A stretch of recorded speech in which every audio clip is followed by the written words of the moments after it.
Alors, donc, bonjour à toutes et tous. Bienvenue pour cette nouvelle session Zoom du mois sans tabac 2023. Je m'appelle Magali. Je m'occupe de la coordination de cette campagne pour la Romandie. Et j'ai à nouveau la chance aujourd'hui d'être accompagnée par le docteur Humer. Bonjour. Bonjour à tout le monde et bonjour à tout Magali. Merci. Et alors, je vous laisserai vous présenter juste dans quelques secondes, juste pour mettre le contexte. Donc, cette session Zoom est enregistrée afin qu'elle soit rediffusée en replay pour les personnes qui n'auraient pas pu être présentes. Mais les 10 à 15 dernières minutes de la session ne seront pas enregistrées. Comme ça, si vous vous sentez plus à l'aise de poser vos questions au docteur Humer, eh bien, vous pourrez le faire.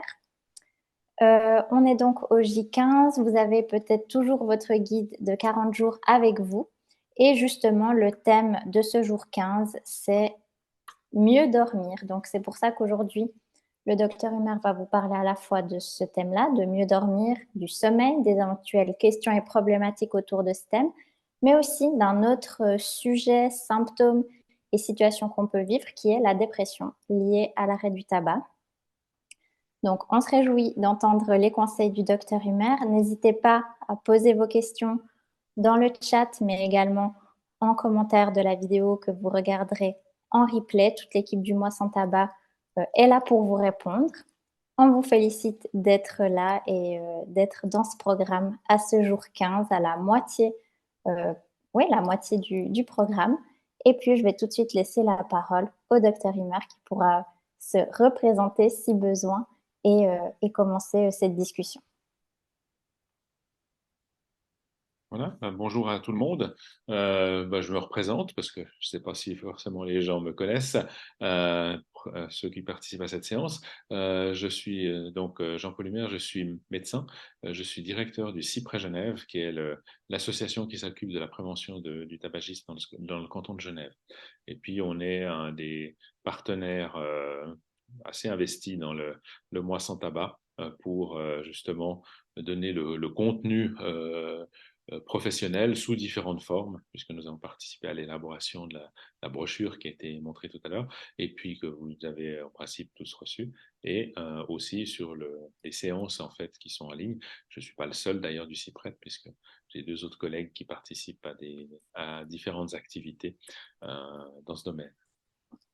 Voilà. Et puis, pour aller sur le sujet du jour, j'ai pas, je fais juste une brève introduction sur le thème. Si le thème est présent au jour 15, c'est parce que c'est un problème relativement répandu. Enfin, c'est deux problèmes, parce qu'il y a à la fois les troubles du sommeil et l'humeur dépressive qui apparaissent pas dans l'immédiat en général, mais plutôt de façon un peu décalée par rapport à l'arrêt du tabac. Et ça vient plutôt dans la deuxième semaine, voire la troisième, comme problème. Voilà, donc c'est quelque chose qui est d'actualité peut-être pour certains d'entre vous. Et ces deux symptômes, en fait, sont des symptômes du sevrage de nicotine qu'on s'impose en faisant un arrêt du tabac, en fait. Et donc, c'est quelque chose qui est assez normal, que tout le monde ne ressent pas et que tout le monde ne ressent pas avec la même intensité. Donc, c'est normal d'avoir une problématique de sommeil quand on est dans la deuxième semaine. Et c'est quelque chose qui peut durer jusqu'à la fin du sevrage, qui va mettre facilement pour la majeure partie des gens entre 3 et 8 semaines pour la plupart. C'est dans cette fourchette-là que ça se passe. Ça dépend du degré de dépendance. L'humeur dépressive, ça met un moment aussi avant d'apparaître. Ça fait aussi partie des symptômes et ça peut être aussi un activateur pour les gens qui ont une dépression avérée. Connue, ça peut être un moment où leur humeur chancelle un peu et est devenue un peu plus fragile dans cette période. Voilà, c'est donc une problématique qui est donc répandue. Et puis, je propose en tout cas aux participants à cette séance de maintenant d'intervenir, de poser vos questions par écrit ou par oral, puisque les deux options sont possibles. Euh, et puis, je suis à votre écoute pour à peu près 40 minutes, je crois, quelque chose comme ça. Parfait. Donc, merci déjà pour cette introduction. Donc, effectivement, si vous avez des questions, n'hésitez pas à ouvrir votre micro ou alors à les poser dans le chat.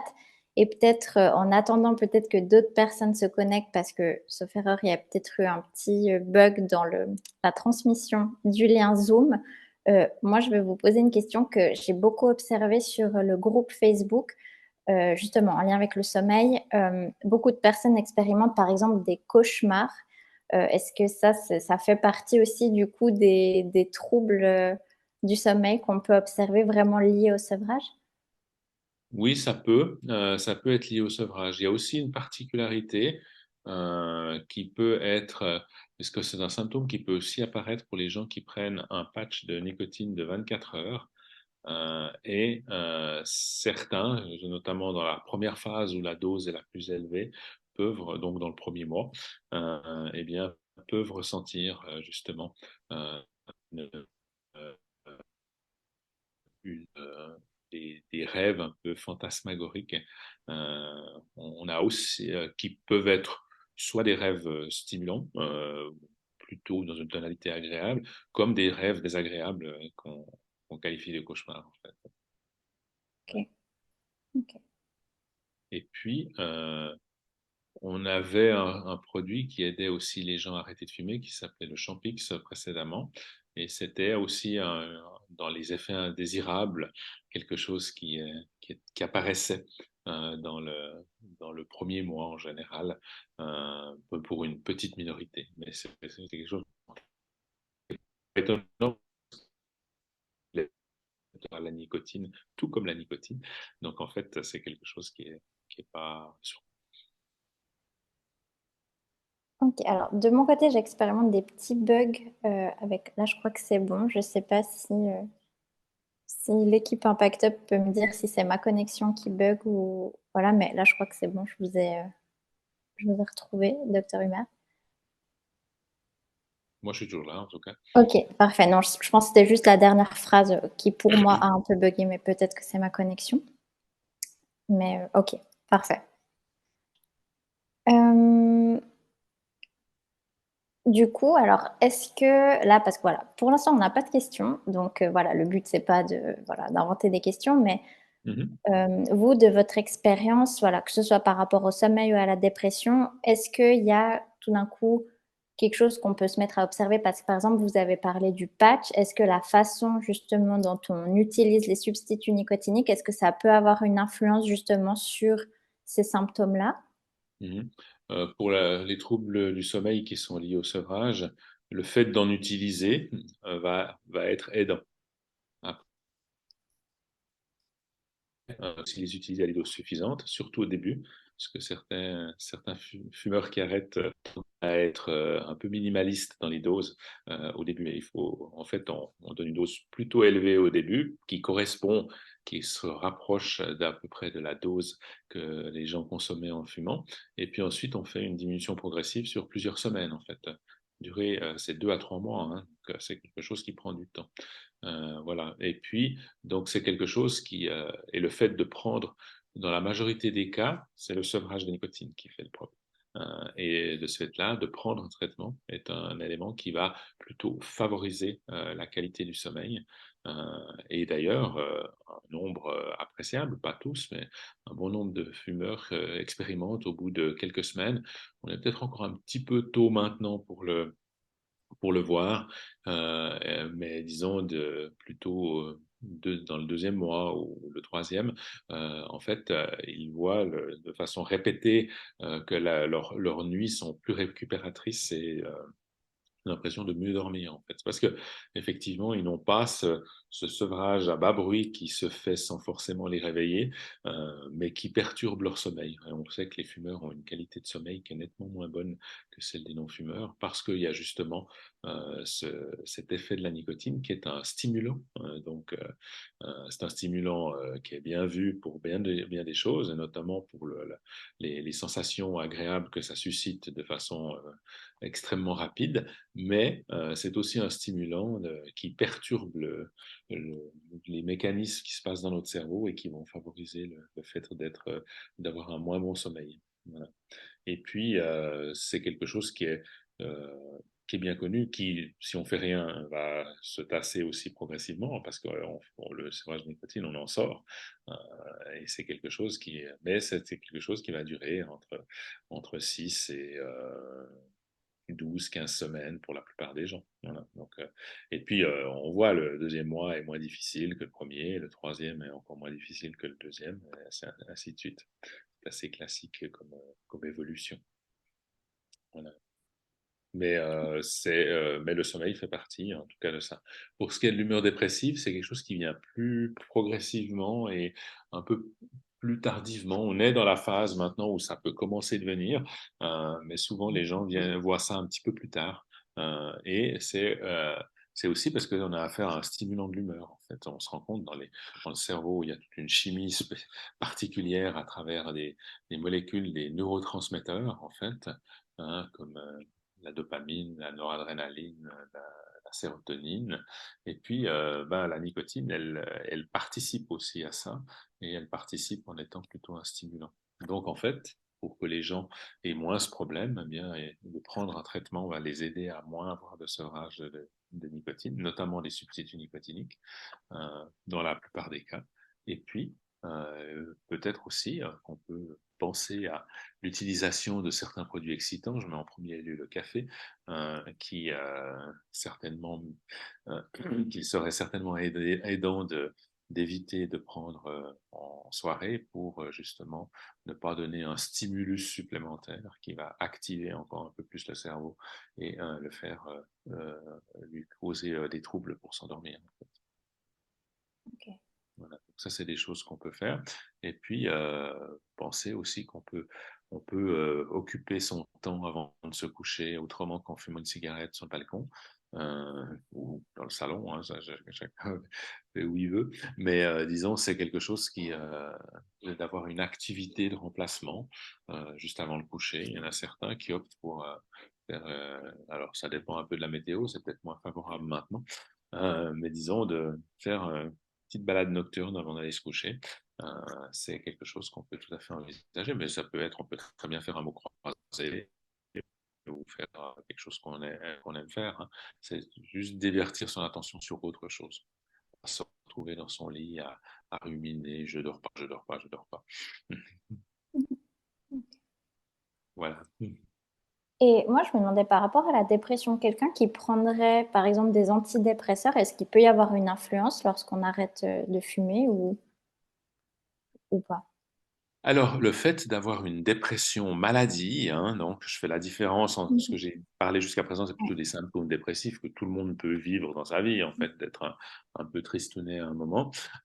Mais voilà, ça va venir quand même plus souvent chez les fumeurs que dans les premières semaines de l'arrêt. Enfin, pas les toutes premières, disons, à partir, on va dire, plutôt de la troisième semaine à peu près. Et ça, c'est une chose qui est bien réelle. Puis il y a des gens qui ont vraiment un diagnostic de dépression avec une maladie et très souvent la prise d'un antidépresseur. Eh bien, c'est des gens qui vont être un peu plus sensibles à cet effet sur l'humeur lorsqu'ils arrêtent de fumer. Donc, c'est des gens à qui on recommande vraiment de garder leur traitement de la dépression s'ils en prennent un. Et parfois même, selon les expériences que les gens ont quand ils arrêtent, peut-être de le reprendre si c'est un traitement qu'ils ont arrêté, parce qu'ils ressentent de nouveau une phase dépressive lorsqu'ils arrêtent, et ça peut être une possibilité de le faire avec le traitement. Ce n'est absolument pas contre-indiqué, il n'y a pas de problème particulier, et au contraire, ça va même atténuer de prendre le traitement, ces symptômes qui, même si on est sous traitement, vont venir moins souvent et moins intensément que s'il n'y avait pas de traitement. Donc c'est tout à fait compatible et ça ne pose aucun problème avec les traitements de substituts nicotiniques, par exemple. Merci, merci déjà pour tout ça. Donc, on n'a pas encore... ah si, pardon, je n'avais pas mis à jour. Donc, justement, peut-être un thème qui va en intéresser plus d'un. Une personne qui nous dit, je n'ai pas trop de questions car malheureusement, j'ai craqué et je refume. Donc, c'est vrai, voilà, à J15, qu'est-ce que vous pourriez dire aux participants et participantes qui Disons ont ça, refumé? oui, bien sûr, c'est quelque chose. Bah, d'analyser comment s'est passée la rechute, dans quelles circonstances. Et puis, le fait d'avoir craqué n'est pas une condamnation à refumer pour une longue durée, en fait. Euh, c'est euh, c'est pas foutu, ça peut être un accident de parcours. Voilà. Après, si les gens retournent à leur consommation habituelle, bah, il faut remettre l'ouvrage sur le métier en se disant, voilà, je réarrête le temps. Mais avant de faire ça, il faut bien analyser dans quelles circonstances la personne a repris le tabac.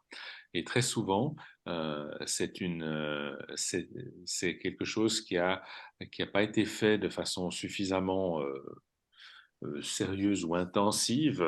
Et il y a deux choses qu'il faut considérer. Un, ils n'ont pas pris de traitement de substitution nicotinique ou un autre traitement, le cas échéant, si jamais, pour se prémunir contre la rechute, parce que juste de prendre un traitement, c'est juste 2 fois plus efficace que de ne pas en prendre. Donc, c'est un peu bête de se passer de ça. Donc, c'est un incitatif après à refaire une tentative d'arrêt avec un traitement. Et puis, il y a très souvent une situation à laquelle ils n'ont pas trouvé d'autre parade que de retourner prendre une cigarette ou acheter un paquet de cigarettes et de recommencer. Donc, il faut bien analyser cette situation. Et cette situation, elle nécessite de vraiment planifier une parade de meilleure qualité et de l'appliquer pour éviter de reprendre du tabac. Voilà. Et c'est généralement, ça révèle ce genre de situation. Voilà. Typiquement, je prends juste un exemple fictif, mais qui arrive assez régulièrement. C'est quelqu'un qui, après une semaine ou 10 jours sans fumer, en fait, va prendre l'apéro avec ses copains le vendredi soir et boire une bière ou un coup de blanc. Et puis, là, et on est dans un groupe qui peut faire ça en plein air et boire un verre et fumer à la fois. Et puis, on y va tête baissée, sans se préparer. Et en fait, sans se préparer, ça peut se dire, ben, pour certains, peut-être, il faut peut-être pas y aller pendant 1 ou 2 fois pour pas se retrouver là. Ça, c'est une des façons d'y répondre. Mais c'est peut être d'avoir une pastille de nicotine à prendre pendant l'apéro pour pas craquer pour une cigarette. Ça peut être de demander aux autres. Je suis en train d'arrêter de fumer, vous me tentez pas avec vos cigarettes, je vous demanderai de ne pas m'en donner, de ne pas m'en offrir.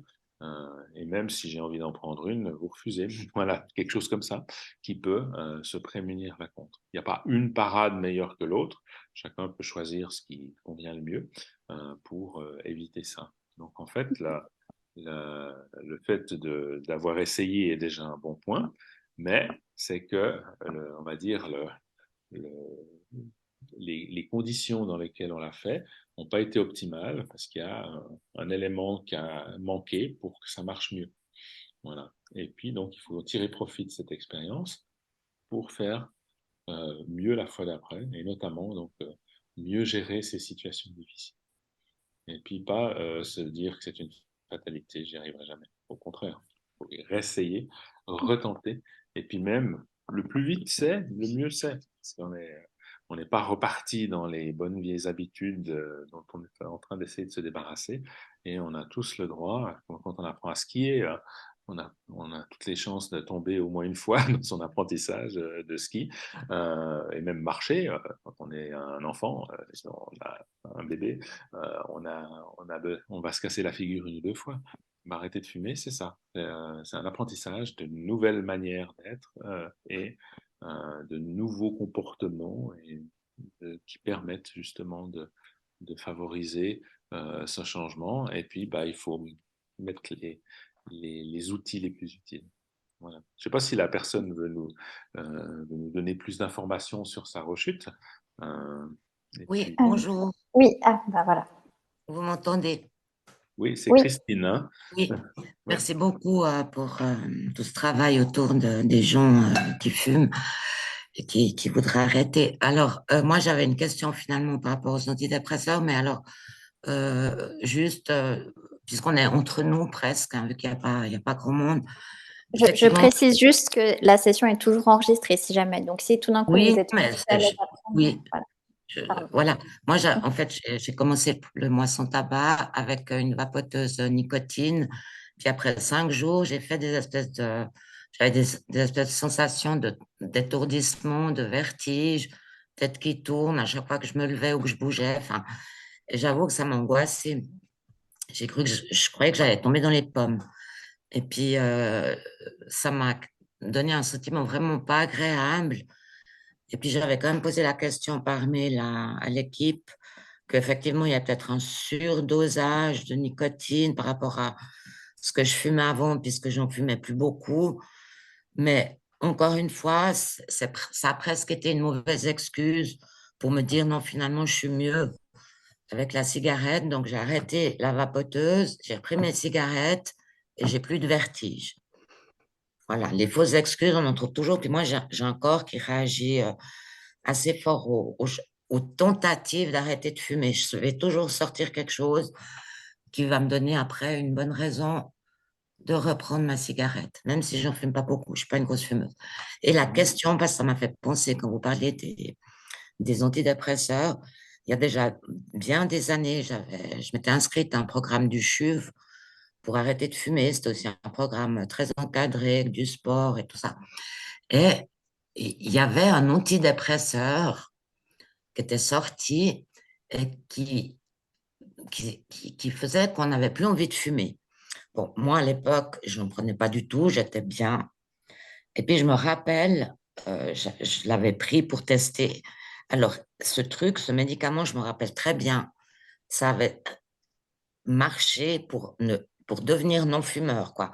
Passer de fumeur à non-fumeur. J'ai plus envie, je fume pas, ça me fait pas envie. Par contre, encore une fois, voilà, j'avais commencé à sortir des symptômes plutôt un peu de dépression. Donc, j'avais aussi arrêté. Et puis, ma question, c'est est-ce qu'il y a eu des suites sur ce médicament? Est-ce que ça vous dit quelque chose, docteur? J'ai plus le nom, parce que ça remonte quand même à pas mal d'années en arrière. Cet antidépresseur destiné à arrêter de fumer. Ou bien Ouais. c'était un essai, puis ça. Mhm. Non, ça existe. Ça existe. Ça s'appelle du bupropion et c'est commercialisé sous le nom de Zyban ou de Wellbutrin. Voilà, donc c'est à la base un antidépresseur dont on s'est rendu compte qu'il aidait à arrêter de fumer. Ça fait partie des traitements efficaces. C'est tout aussi efficace que les substituts nicotiniques Oui, c'est pour arrêter de intéressant fumer. parce que moi, ça fait maintenant quelques mois, enfin années que j'ai un antidépresseur, pas du tout Ouais. celui-là. Donc, est-ce que ça pourrait aider que j'en change? Oui, ça peut aider et ça peut être une option. Euh, Ce que je veux vous dire, c'est que donc c'est quelque chose qu'on peut utiliser chez les gens non dépressifs pour l'arrêt de Mhm, tabac, mais c'est un traitement qu'on peut prendre, je dirais, avec un peu plus de... c'est particulièrement indiqué chez les gens qui ont une histoire de dépression, effectivement. mhm, Parce qu'en fait, on joue sur les deux plans. Donc, c'est un traitement on initie une première semaine. En fait, on prend un comprimé par jour pendant la première semaine, puis ensuite on passe à 2 comprimés par jour, et puis on arrête de fumer quand on est à 2 comprimés par jour. Voilà.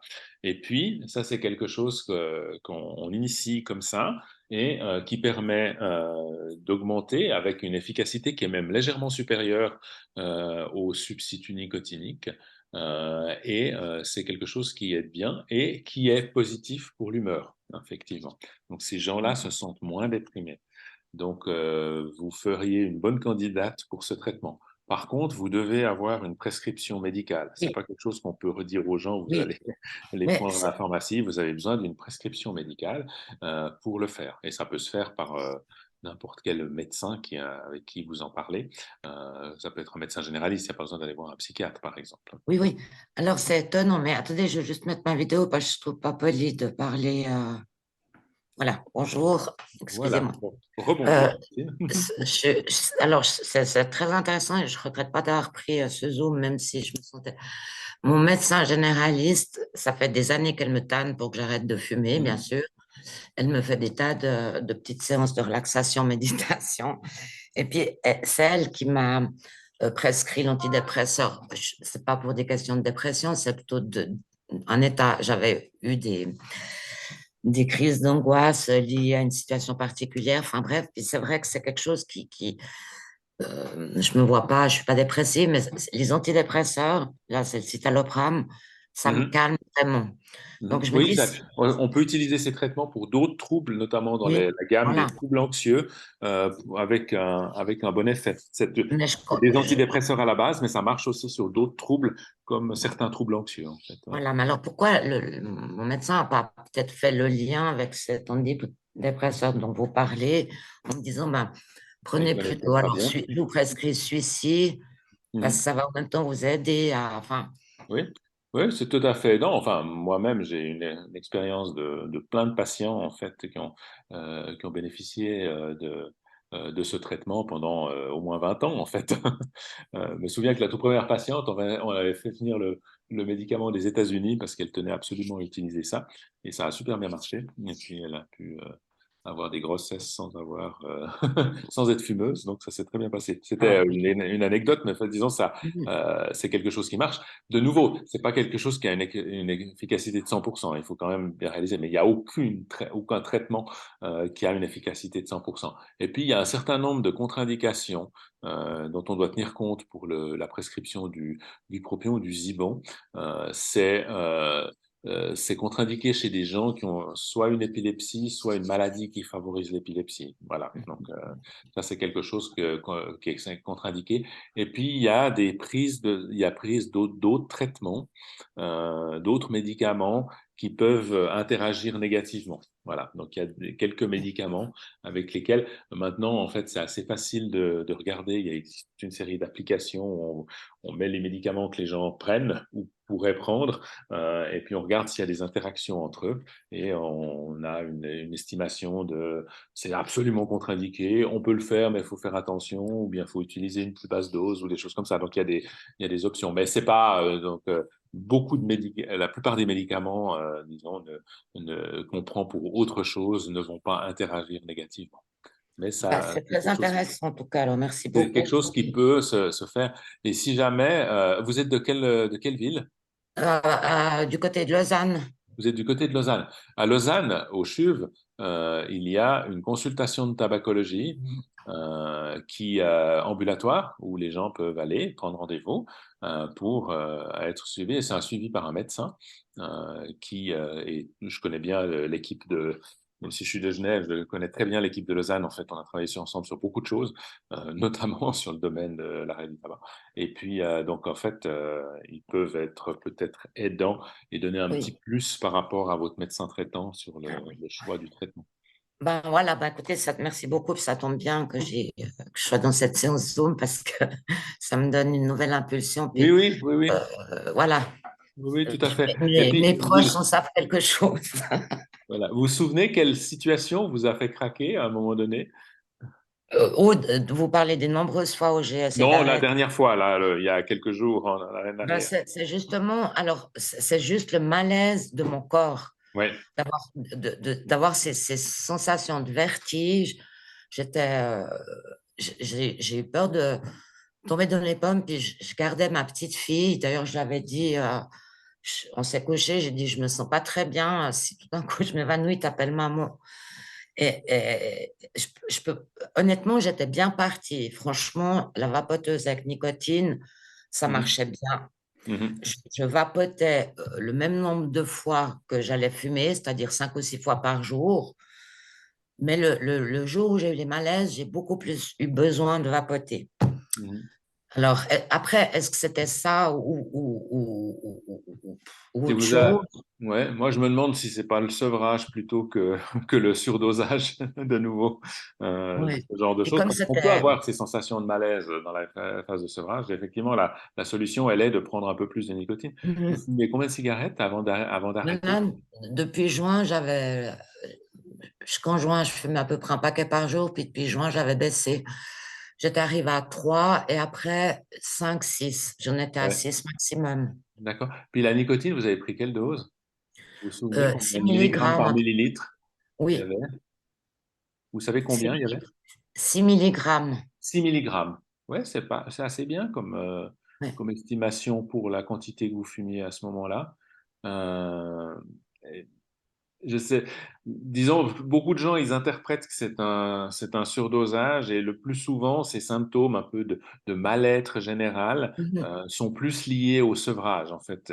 Et peut-être que la solution, ça aurait été de monter un petit peu, je sais pas, peut-être à 8 ou quelque chose comme ça, pour améliorer un petit peu votre bien-être général. Parce que je pense que même si vous avez réduit depuis le mois de juin, quelque part, votre niveau de dépendance standard, il est un peu plus élevé que les 6 que vous aviez dernièrement avant d'arrêter. Voilà, donc, mais vous pouvez aussi vous relancer avec, en réutilisant la même méthode, mais j'aurais tendance à vous dire de prendre un petit peu plus. Vous Mhm. risquez rien, hein. La nicotine, vous en avez pris pendant des dizaines d'années Oui. tous Non, mais les là, jours c'était. à des doses qui sont bien plus élevées que ça. Et en fait, c'est clair que quand il y a un changement important, notamment quand on arrête, on passe de, je sais pas, 15 cigarettes à zéro, ben voilà, de tout à coup, cette Oui, phase-là, ça impose un sevrage. Et ce sevrage, c'est désagréable et ça peut faire pas mal de symptômes, dont les envies, mais aussi parfois ces sensations un peu d'être mal dans sa peau, d'être un peu vertigineux comme ça. Des oui. choses comme ça, ouais, ouais. En tout cas, on le voit assez régulièrement. Bon, en tout cas, le mois de novembre n'est pas fini, donc voilà, il Voilà. y a encore de Mais vous pouvez l'espoir. vous relancer tout à fait. En fait, après, dans la discussion par rapport à ce que vous avez dit avant, on peut envisager l'option du propion, Zyban, Oui, et puis l'option reprise du vapotage avec, je mettrai une dose un petit peu plus élevée. Voilà. d'accord. Bah, merci beaucoup. Voilà. Bah, je vous en prie. Si ça peut vous aider et vous remettre sur le chemin, Oui, ça sera idéal. Merci beaucoup pour votre témoignage, votre partage et pour votre courage ben, d'être là, même si vous avez refumé, parce que évidemment on le précise, mais voilà, le programme ne s'arrête pas si vous refumez. Vraiment, c'est un programme sur le mois de novembre et même sur une vie, j'ai envie de dire. Donc, merci beaucoup à vous deux. On va peut-être, je vais rapidement conclure, fermer, arrêter l'enregistrement et si vous pouvez, madame, juste rester après encore, une fois qu'on a coupé l'enregistrement. Donc, déjà pour conclure, pour tous les participants qui vont nous regarder aussi en replay, docteur Humer, est-ce que vous auriez un dernier message à transmettre pour conclure? Mhm. Euh, un dernier message serait peut-être de dire quelles que soient les difficultés qu'on rencontre, y compris les deux sujets dont on avait mis comme thème, en fait, les troubles du sommeil ou une humeur dépressive, en fait, si on a une rechute dans la consommation de tabac, c'est vraiment se relancer en refaisant une tentative et en essayant de corriger les choses, comme on vient de le faire avec Madame, pour justement que ça se passe mieux. En évitant une difficulté. Ça peut être au niveau de la médication et puis aussi beaucoup au niveau des situations qui ont favorisé la rechute. Voilà. Tout fumeur est un ex-fumeur en puissance. Merci. Sur ces belles paroles, on va pouvoir conclure cette session. Donc, bravo à toutes et tous d'avoir pris le temps d'y participer, de la regarder. N'hésitez pas à poser toutes vos questions en replay. L'équipe du Mois sans tabac est là pour vous. Bravo pour ces 15 premiers jours. Peu importe la manière dont ils se sont passés, si c'était comme vous l'aviez attendu ou pas.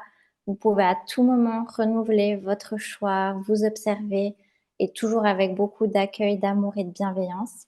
On vous renvoie toujours à votre guide de 40 jours, au groupe Facebook, à l'accès à toute l'équipe du Mois sans tabac par email. Et vous avez normalement sous les yeux les dates de nos 2 prochaines et dernières rencontres pour ce programme. Donc, mardi prochain, le 21 novembre à midi, avec à nouveau le docteur Humer qui vous parlera de cette nouvelle identité, de ce nouveau vous. Et on se retrouvera aussi le jeudi 30 novembre pour conclure ce programme et parler des prochaines perspectives pour la suite. Je vous remercie toutes et tous. Je vous souhaite une excellente suite de journée. Bravo à vous et à très bientôt. Et merci beaucoup au docteur Humer pour sa présence et ses transmissions toujours très, très pertinentes. Merci beaucoup. Merci, merci courage. beaucoup. Au revoir. Alors, à bientôt.